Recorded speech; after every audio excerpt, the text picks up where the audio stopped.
মুহাম্মদ সাল্লাল্লাহু আলাইহি ওয়াসাল্লাম বলছে দাড়ি রাখো, এরা কাটে। বলছে টাকনুর উপরে প্যান্ট পরো, এরা নিচে পরে। এখন নায়কেরা দাড়ি রাখে, এরা দাড়ি রাখে।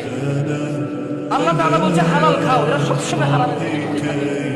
ইসলাম যত কিছু আদেশ করছে, মুসলমানদের বর্তমানে কাজ হয়ে গেছে সবকিছু বিরুদ্ধে চালানো। ওয়াল্লাহি যদি শুকর খাওয়া হালাল হতো, কেউ শুকর খেত না, গরু খেত সবাই। যদি মদ খাওয়া হালাল হতো, এই মুসলমানরা মদের প্রতি এত আকৃষ্ট থাকতো না, সবাই পানের প্রতি থাকতো। যদি সুদ আর ঘুষ খাওয়া হালাল হতো, তাহলে আজকের যে মুসলমান আমার চোখের সামনে আছে, আমরা আমার মনে হয় এরা কেউ সুদ আর ঘুষ খেত না। ওয়াল্লাহি যদি নামাজ পড়লে পাপ হতো, তো ফজরে তুমি মসজিদে জায়গা দিতে পারত না। গান শুনলে পাপ হয়, কনসার্টে জায়গা হয় না। গান শুনলে পাপ হয়, কনসার্টে জায়গা হয় না। সিনেমা দেখলে পাপ হয়, ইন্টারনেটে মিলিয়ন বিলিয়ন ভিউ হয় ওইটার।